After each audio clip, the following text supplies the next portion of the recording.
What dark secret are you hiding from everyone?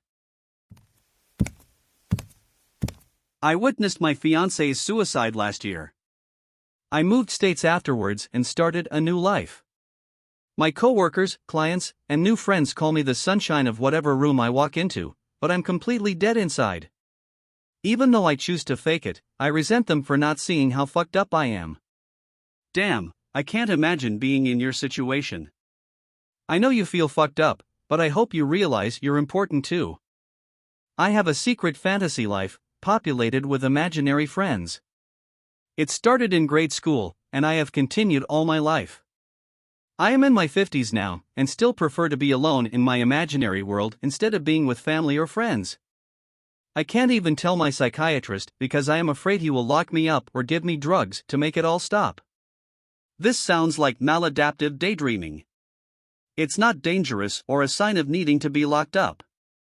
All the best to ya. I've done this since I can remember as well. I'm now 42. I first heard about maladaptive daydreaming a little over a year ago. It was a relief to find out I wasn't crazy nor alone. But it's always been my big secret.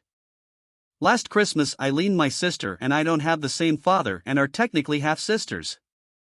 My sister's biological father tried to start a relationship with my mom that resulted in a pregnancy and ultimately didn't work out.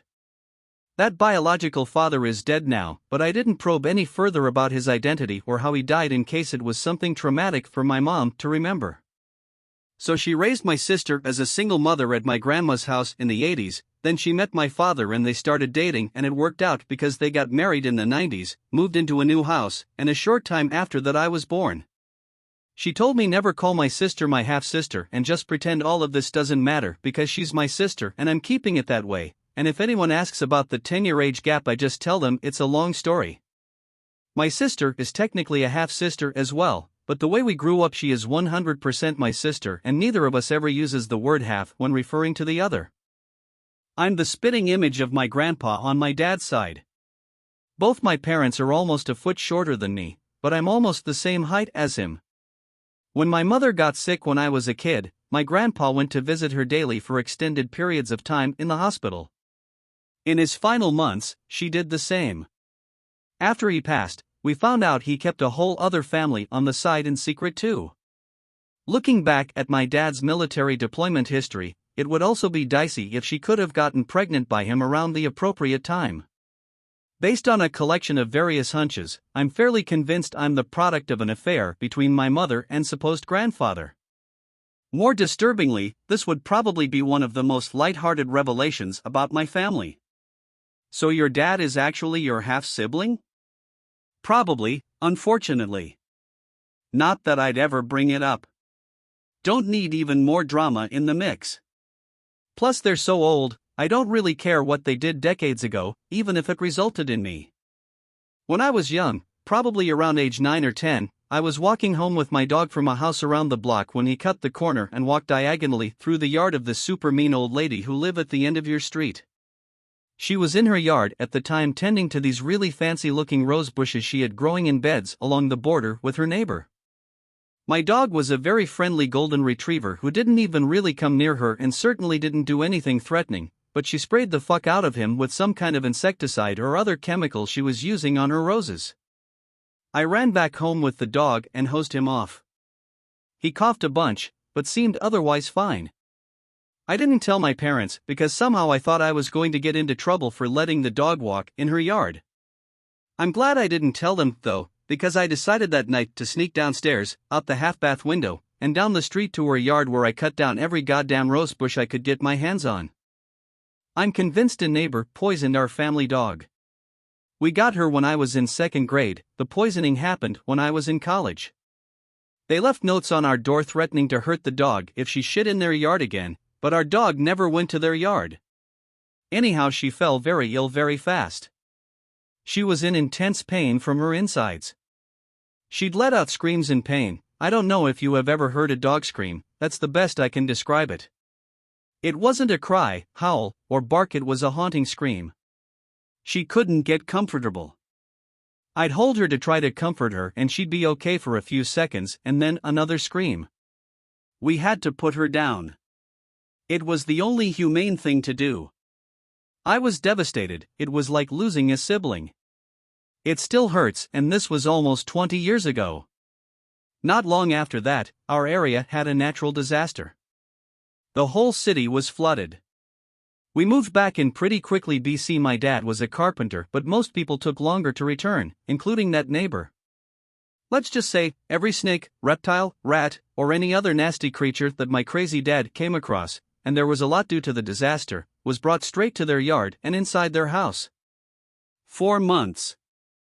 I smile to imagine the house of horrors that they returned to. It still wasn't enough though. In another world I'd love to burn them inside their house. But alas, civilization. I make up lies about what I do on the weekend. Usually I don't do much and I'm very content with that. Others are always asking me what I'm doing and I never had anything to tell them.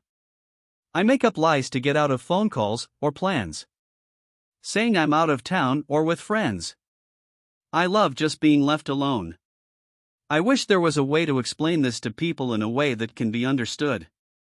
My boyfriend always asks why I don't go out and do X, Y, or Z. He just doesn't understand that I really, truly am quite happy or content just spending a day on the couch by myself. When I was a teenager, I worked at a novelty tourist shop near me. Being the idiot that I was, I stole a wad of cash from the store. It was $100 in ones.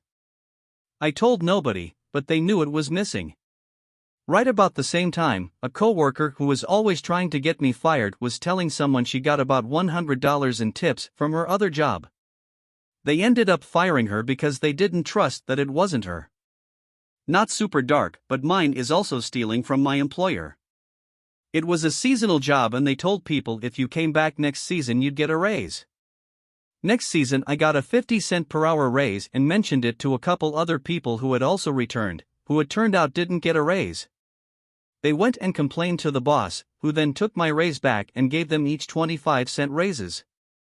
I argued with the boss for a bit but eventually just decided I'd steal a few bucks per shift to make up the difference.